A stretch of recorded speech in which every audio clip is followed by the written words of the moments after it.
இது இன்டர்வியூ கொடுக்கும்போது சொன்னாங்க, இது ஒரு பேனல் டிஸ்கஷன், ஒரு டிரெக்டர்ஸ் மீட், இந்த emerging trends Indian Tamil cinema, அதெல்லாம் எதுவுமே இல்லை. ஒரு 3 பேர் ஏதோ ஒரு படம் எடுத்த ஒரு 3 பேர் வந்திருக்கோம். நாளைக்கு இதில் நிறைய பேர் படம் எடுக்கலாம். வேறு எந்த ஒரு ஃபீல்ட்லேயும் அச்சீவர்ஸாக இருக்கலாம். இது வந்து இப்போ ஏதோ ஒரு சின்னதாக அச்சீவ்மெண்ட் பண்ண எங்களுக்கும் நாளைக்கு பெருசாக அச்சீவ் பண்ண போகிற உங்களுக்கும் நடக்கிற ஒரு சின்ன இன்ட்ராக்ஷனாக தான் நான் பார்க்குறேன். So I'm Naveen. As they introduced me, I'm the director and producer of Moodarkudam. And நான் பாலாஜி. அவர் ஷேர் பண்ணது தான். உங்களுக்கு ஏதாவது கேட்கணும்னா கேளுங்க, நாங்களே பேசணும்னா நான் பேசுறதுக்கு ஒன்றும் பெருசாக ஒன்றும் இல்லை.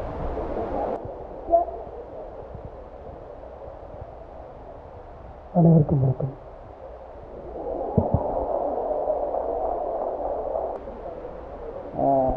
என்னோடய ஃபஸ்ட் ஃபிலிம் வந்து ஆக்சுவலி நான் ஃபிலிம் இன்ஸ்டியூட் படித்தேன், சென்னை ஃபிலிம் இன்ஸ்டியூட்டில் படித்தேன். நான் படித்தது வந்து எடிட்டிங் படித்தேன்.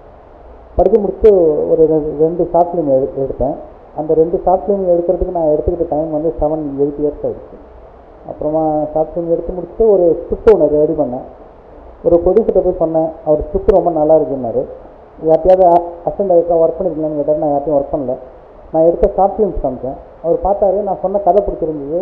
ஷார்ட் ஃபிலிம்ஸ் பார்த்தோன்னே நான் எடுப்பேன்னு அவருக்கு ஒரு நம்பிக்கை வந்தது. படம் ஸ்டார்ட் ஆகிடுச்சு, அவ்வளோதான். மற்றபடி பெருசாக ஒன்றும் பெரிய ஸ்டோரி எதுவும் இல்லை.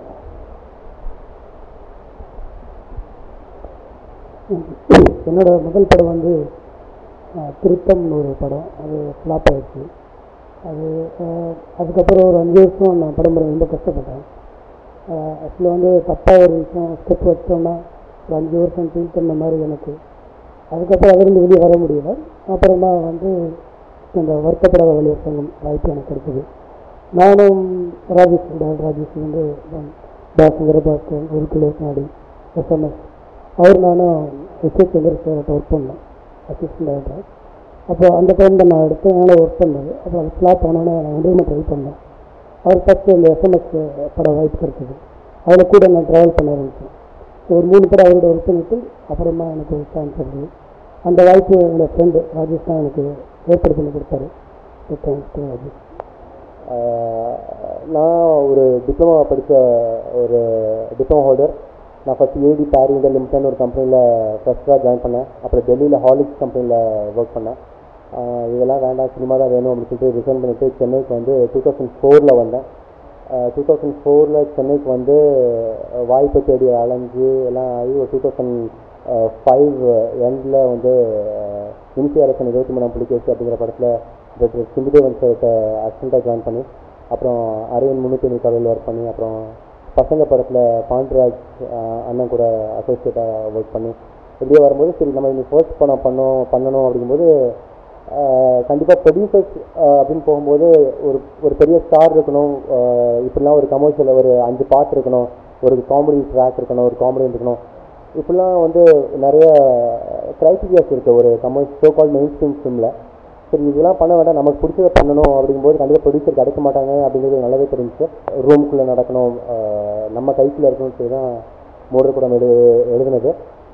2010 எழுதி முடித்து லொக்கேஷன்லாம் பார்க்க ஆரம்பித்து 2010 எண்டில் லொக்கேஷன்லாம் ஃபைனல் பண்ணி ஆர்டிஸ்ட்லாம் ஃபைனல் பண்ணி சரி ஷூட்டிங் போகலாம் அப்படின்னா அதுக்கு முக்கியமாக அவனுக்கு தேவைப்படுறது காசு, பணம், கேபிட்டல்.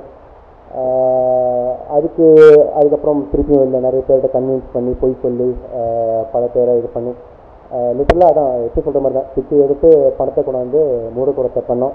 2011 ஷூட்டிங் ஸ்டார்ட் ஆச்சு. 2012 இன்ஃபேக்ட் அப்போ வந்து என்சிபிக்கு கேமராமேன் பிரேம் வந்து பசங்க படத்தில் கேமராமேன் என்னோடய நல்ல ஃப்ரெண்டு. நான் அப்பப்போ அதோட டெக்னிக்கலாக பேசிட்டு இருப்பேன். அதாவது அப்போ இப்போ நாங்களும் இந்த மாதிரி ஒன்று ஸ்டார்ட் பண்ண போகிறோம் அப்படிம்பாரு. அப்போ எனக்கு தெரியாது அந்த படம் வந்து நடுவில் கொஞ்சம் பக்கத்தை காணணும்னு எவ்வளோ பெரிய படமாக வரும்னு அப்போ எங்களுக்கு தெரியாது, அவருக்கும் தெரியாது நான் என்ன பண்ண போகிறேன். 2 பேரும் வந்து இது மாதிரி ஒன்று பண்ண போகிறோம் இருந்தோம். எல்லாம் பண்ணி 2012 படம் முடிஞ்சு ஃபஸ்ட் காப்பி ரெடி ஆச்சு. 2013 வந்து ரிலீஸ் ஆச்சு. அந்த ஐடியா எப்படி வந்ததுன்னா ஆக்சுவலி இந்த ரியல் லைஃப் கேரக்டரோட மேரேஜுக்கு போயிருந்தேன். அந்த மேரேஜில் போயிருக்கும்போது அந்த அவங்க ஒய்ஃப் ரிசப்ஷனில் நின்றுட்டு இருந்தாங்க. அவங்க பார்த்தா ஏன் அவ்வளோ மேக்கப் போட்டிருக்காங்கன்னு எனக்கு புரியல. என்னடா ஆக்சுவலாக அவங்க மேக்கப் போடாமே ரொம்ப அழகாக இருப்பாங்க. என்னடா எதுக்கு இப்படி பெரிய மாதிரி மேக்கப் போட்டு வந்திருக்காங்க அப்படின்னு தோணுச்சு. அப்புறமா அவங்க கிட்ட போய் கிஃப்ட் கொடுக்கும்போது அவங்க கிட்ட பார்த்து தேங்க்ஸ் சொன்னாங்க. அப்போ எனக்கு ஒரு மாதிரி ரொம்ப ஆக்சுவலி எம்ஓபி வைஷ்ணவ கலைக்கு நான் வந்திருக்கேன். என்னென்னா நடுவில் கொஞ்சம் பக்கத்தை காணணும்னு டைட்டில் வச்ச உடனே சரி என்னடா டைட்டில் ஒரு மாதிரி இருக்குது, நடுவில் கொஞ்சம் பக்கத்தை காணும், இது மக்களுக்கு பிடிக்குமா பிடிக்காதான்னு தெரியல. அப்புறமா என்ன பண்ணிட்டேன், ஒரு ஒரு பெரிய பேனர் நடுவில் கொஞ்சம் பக்கத்தை காணும்னு டைட்டில் பிரிண்ட் பண்ணி தமிழில் எம்ஓபியில் இந்த உங்கள் காலேஜ் பில்டிங் உள்ள தான் வந்து தொங்க விட்டு சரி உங்கள் பொண்ணுங்களாம் அதை பார்த்து என்ன ரெஸ்பாண்ட் பண்ணுறாங்க அப்படி பார்க்கலாம் அப்படின்னு. ஒரு நாள் காலேஜ் உள்ள வந்து பார்த்தேன், யாராவது பார்த்து ரெஸ்பாண்ட் பண்ணுறாங்கன்னு பார்த்தா யாரும் அதை கண்டு கூட இல்லை, திரும்பி கூட பார்க்கல. என்னடா யாருமே திரும்பி கூட பார்க்க மாட்டாங்க, ஒரு 10,000 ரூபாய் போட்டு போர்டு வச்சுருக்கோம் அப்படின்னு சொல்லி. அப்புறம் அப்படி ஒரே ஒரு பொண்ணு மட்டும் தான் திரும்பி பார்த்தாங்க. வாட்டு பிஸ்டியா அப்படின்னாங்க. இது பார்த்தா நடுவில் கொஞ்சம் அப்படின்னாங்க. அவ்வளோதான், எனக்கு டமாலாக இருக்குது.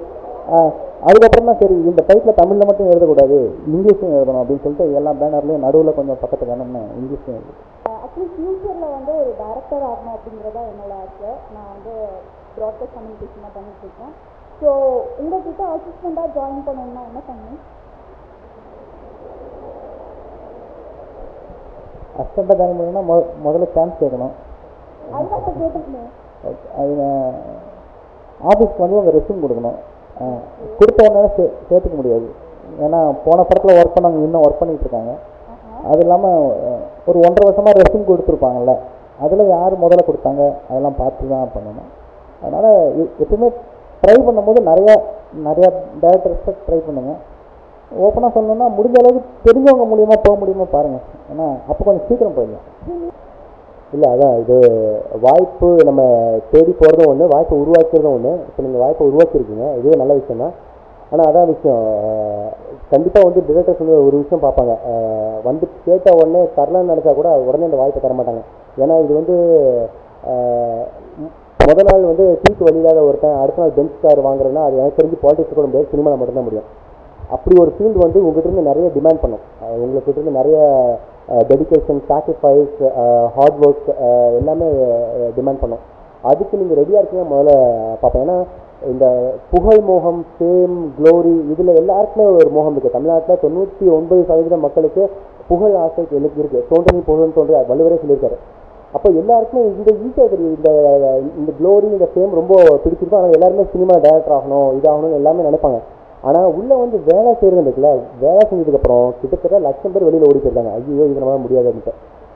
இதுக்கு நீங்கள் தயாராக, இது வெறும் ஃப்ளாஷ் இந்த பேன் தானா இல்லை ரியல் பேஷனா, ரியல் ஃபயரா அப்படிலாம் பார்த்து தான் வந்து ஒரு ஏரியை சேர்த்துவாங்க. வழக்கமாக எந்த இயக்குநர்களும் அப்படி தான் சேர்த்துவாங்க. அதுக்கு ஆனால் ஆக்சுவலாக இப்போ அந்த இது இல்லை. உங்கள் கையில் ஒரு கேமரா இருக்குது, இன்றைக்கி எல்லாமே ஈஸியாக இருக்குது. நீங்கள் உங்கள் டேலண்ட்டை ப்ரூவ் பண்ணுறதுக்கு ஒரு ஷார்ட் ஃபிலிமாக எடுத்துகிட்டு ஆஃபீஸில் சிடி கொடுத்துட்டு போயிடலாம். அந்த சிடியை பார்த்து நாங்களே உங்களுக்கு ஃபோன் பண்ணி கூப்பிடுவோம். மியூசிக் வந்து எவ்வளோ ஒரு இம்பார்ட்டன்ட் ஒரு படத்துக்கு? இப்போ எங்களுக்கு ஃபஸ்ட்டு எனக்கு முதல் படம்னால இந்த படம் வந்து ஷூட்டிங் ஆரம்பிக்கிற வரைக்குமே எங்களை யாருமே நம்பிக்கை இல்லை அவங்களுக்கு. அதனால் ஃபஸ்ட்டு சாங்கை கொடுத்தா நான் அவங்களை கரெக்ட் பண்ணணும், அது எனக்கு பிரச்சனை. ஸோ அதனால் ஃபஸ்ட்டு சாங் வந்து ஊதாக்கில் இருப்பன் சாங் வந்து கம்போஸ் பண்ணிவிட்டு அதுக்கு அடுத்ததுக்கப்புறம் எனக்கு பயங்கர ஹாப்பியாக இருக்குது. அதை போட்டதுக்கப்புறம் அவங்களுக்கு சந்தோஷம். அதுக்கப்புறம் தான் ஷூட்டிங் எங்களை அனுப்புனாங்க. ஸோ அந்தளவுக்கு சாங் வெரி இம்பார்ட்டண்டாக இருக்குது. ஆக்சுவலி சார் சொல்கிற மாதிரி தான். என்னென்னா ஃபஸ்ட்டு ஆடியன்ஸை போய் சேர்றது சாங் தான். அதனால தான் நடுவில் கொஞ்சம் பக்கத்துக்கான படத்தில் கூட சாங் கிடையாது.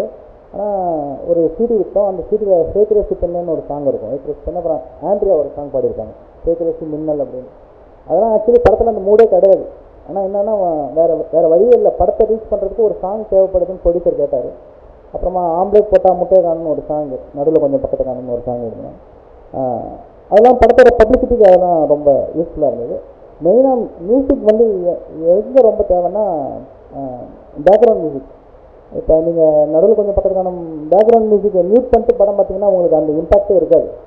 அந்த நம்ம சொல்ல வர மூட அப்படி தூக்கி காமிக்கிறது வந்து பேக்ரவுண்ட் மியூசிக் தான். அதனால் மியூசிக் ரொம்ப முக்கியம். மியூசிக் இல்லைன்னா படம் பண்ணுறது எனக்கு வராது. இல்லை தான் சாங்ஸ் அப்படிங்கிறது ஃபஸ்ட்டு செல்லிங் ஃபேக்டர் தான். அதுதான் ஃபஸ்ட்டு ஆடியன்ஸை ரீச் பண்ணுற விஷயம். அதனால தான் வந்து எனக்கு படத்தில் சாங்ஸ் வைக்கணும் அப்படிங்கிற உடன்பாடே இல்லை. ஒரு இடத்துல பேசிட்டு இருக்கவங்க சடனாக கட் பண்ணி படத்தை விட்டு வெளியில் போகிறதுல அந்த எனக்கு உடன்பாடே இல்லை.